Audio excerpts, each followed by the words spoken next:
60% of Americans are opposed to Trump's tariffs. And of course, there was all this news coming out of the World Series, right? Canada tariffs. We're not just talking China, we're talking Canada and tariffs. In Donald Trump's second term, Canada has become the center of a political storm and the symbol of a deeper loss of confidence among Americans. New polling from CNN shows that 60% of Americans now oppose Trump's trade agenda, marking the steepest drop in support for any major policy of his presidency. What makes this shift even more striking is that it began not with China or Mexico, but with Canada, the country most Americans have long admired and trusted. In the fall of 2025, Trump imposed a new 10% tariff on Canadian imports after an Ontario television ad mocked his economic message. What might have looked like a show of strength instead revealed how fragile his standing had become. Americans didn't rally behind him, they recoiled. They questioned why their president was punishing a neighbor so closely tied to American life. The numbers tell the story. Trump's tariff politics are losing the people, and the fallout is spreading far beyond Washington. So the bottom line is this: if I were advising President Donald John Trump when it comes to his policies, I'd say step off the tariffs, at least from a political point of view, because the bottom line is it doesn't sell with the American people.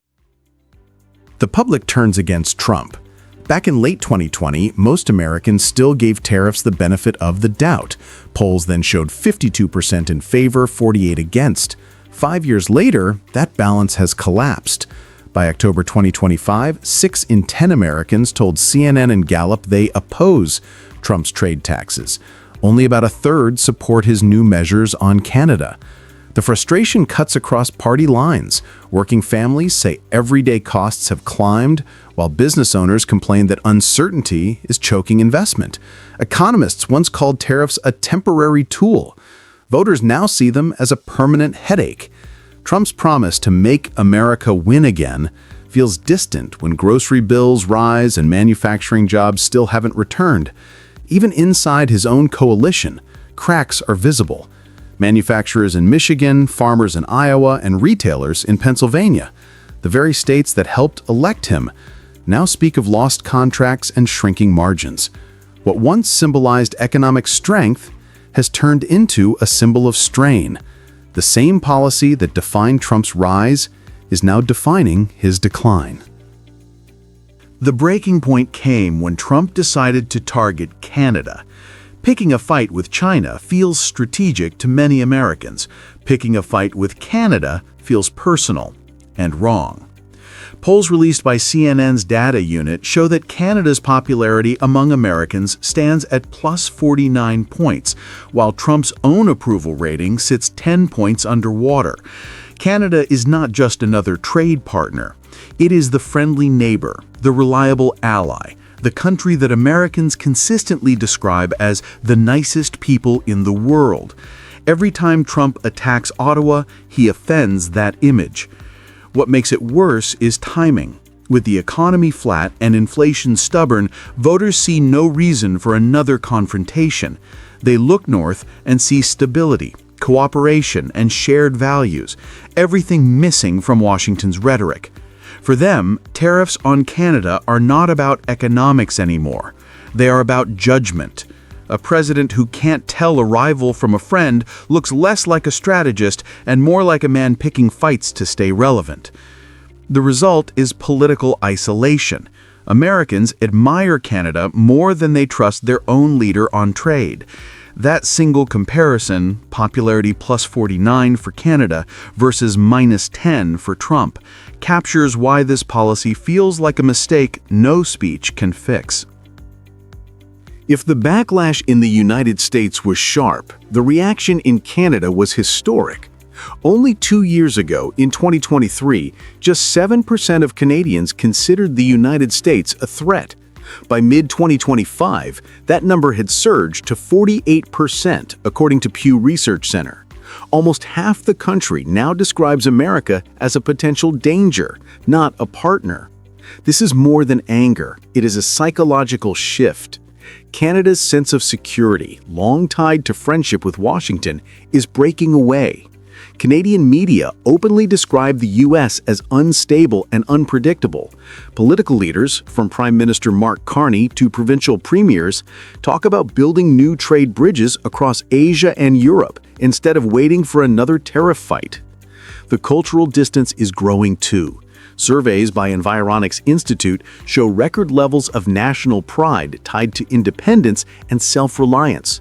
For the first time in decades, Canadians no longer measure their prosperity by how closely they align with American policies. Americans still adore Canada, but Canadians have stopped believing that admiration is mutual. The emotional alliance that once defined North America is eroding, replaced by caution and quiet resentment. Inside the United States, the political price is becoming clear. Congressional Democrats now describe Trump's trade taxes as self-inflicted wounds. Congressman Brendan Boyle of Pennsylvania, a senior member of the Budget Committee, points out that 40% of total U.S. trade involves just three partners: Canada, Mexico, and China. When tariffs hit one of them, the shock ripples through the entire economy. He argues that tariffs make life harder and more expensive for everyone, and polls back him up. Independent voters increasingly link tariffs to inflation. Small business groups call them hidden taxes. Even Republican lawmakers privately admit that Trump's one big beautiful bill of tax and spending cuts has not delivered tangible relief. Instead, it created larger deficits and a sense that policy now serves the wealthy first. Meanwhile, the government is edging toward another shutdown as internal divisions deepen. Moderate Republicans warn that voters in border states like Michigan and New York are furious over lost exports. In simple terms, Trump's promise of economic nationalism has become a domestic liability. What was meant to show strength abroad is now exposing weakness at home. While Washington argues Ottawa is moving on, Canada's government has redirected its trade focus toward Asia, sealing investment frameworks with the ASEAN bloc and renewing talks with the European Union. The strategy is clear: diversify before dependency turns into vulnerability. Prime Minister Mark Carney's message during his October trip to Malaysia summed up that new mindset. He spoke about sustainable growth, rule-based cooperation, and reliable partnerships, principles that resonate strongly across Asia. Canada's pivot is not defiance for its own sake, it is survival through adaptation. In less than a year, Canada has positioned itself as a bridge between Western economies and emerging Asian markets. Energy, technology, and critical minerals are the foundation of that plan. While Trump's White House counts tariff percentages, Ottawa counts investment pledges. The contrast could not be sharper. One nation is building barriers, the other is building trust. For Canadians, this new direction feels liberating. For Americans, it is a reminder that leadership by punishment has limits. The neighbor once treated as a junior partner is now acting like an equal, or in some arenas, a step ahead. Trump's second-term tariff gamble was meant to prove that economic power could restore political dominance. Instead, it has shown how fragile both can be. Public confidence has collapsed, allies feel betrayed, and the friendship that once defined the northern border now feels uncertain. The numbers are undeniable. 60% of Americans reject Trump's tariffs, and nearly half of Canadians view the United States as a threat. These are not abstract opinions. They are evidence that the moral and emotional core of the U.S.-Canada relationship is breaking. Tariffs were supposed to make America stronger. They made it more divided. They were supposed to make allies respect Washington's strength. They made them question its judgment. In politics, power depends on persuasion as much as force. And when a leader turns the country's best friend into an adversary, the message heard around the world is simple. America's greatest opponent might be its own stubbornness. As Canada hopes for relief on steel and aluminum tariffs, U.S. Commerce Secretary Howard Lutnick is reportedly rejecting any possibility of a deal on the auto sector. Lutnick says there will be no free trade deal without tariffs, that Canada should accept being second to the U.S. on autos, and that cars will be assembled in the United States, not in Canada. In Toronto, a routine trade conference turned into a political earthquake. As Canadian officials gathered to discuss tariffs, U.S. Commerce Secretary Howard Lutnick delivered a message that stunned the room. He ruled out any special deal on the auto sector and made his stance clear: America first, Canada second. Cars, he said, would be built in the United States, not in Canada. That blunt message immediately reached Ontario, the beating heart of Canada's auto industry.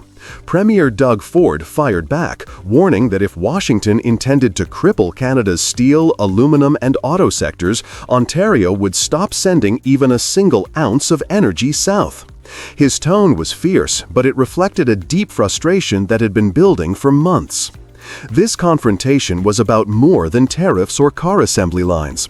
It was about the future of a continent's industrial balance. For years, North America's prosperity has depended on a tightly linked supply chain stretching from Detroit to Windsor, from Ohio to Ontario. The Trump administration's latest push to repatriate auto manufacturing now threatens to unravel that system, and in doing so, it could end up harming the very U.S. industries it claims to protect. Since returning to the White House, President Donald Trump has doubled down on his no free trade without tariff strategy. His team, led by Secretary Lutnick, argues that Canada must accept a subordinate role in North American manufacturing. Under this logic, the U.S. would dominate car production while Canada provides raw materials and components. In Washington's view, this hierarchy is simple economics. The United States is the larger market, with more capital and leverage. But in practice, the two economies are deeply interdependent. Ontario's auto sector alone employs over 100,000 people and supports another 400,000 across supply chains that cross the border daily. Thousands of trucks shuttle parts back and forth, feeding assembly lines that have operated as one integrated ecosystem for decades. By imposing tariffs and discouraging investment in Canadian facilities, Washington hopes to force automakers to relocate production to the U.S. But the reality is more complicated. The components used in an SUV built in Michigan often originate from factories in Ontario and vice versa. If that chain is disrupted, both sides lose efficiency and face higher costs. Trump's team believes tariffs are leverage, yet history shows they often become self-inflicted wounds. The more pressure Washington applies, the more friction it introduces into a system that underpins its own manufacturing base. I will put legislation in if he wants to destroy our auto sector and destroy our steel sector, and for Quebec, the aluminum sector. There won't be a grain of critical minerals going south of the border. There won't be one ounce of energy coming from Ontario, because you know what I'm going to do? I'm going to use that cheap energy that we're selling to our American friends to be competitive to sell products around the world. That's what we're going to do. Ontario's response came quickly and sharply. Premier Ford's statement about withholding energy and critical minerals was more than political theater. It was a reminder that Canada holds powerful cards of its own. Ontario supplies significant electricity to neighboring U.S. states, and Canada as a whole provides more than half of America's imported energy, from hydroelectric power to oil, natural gas, and uranium. By linking energy to trade, Ford reframed the conversation.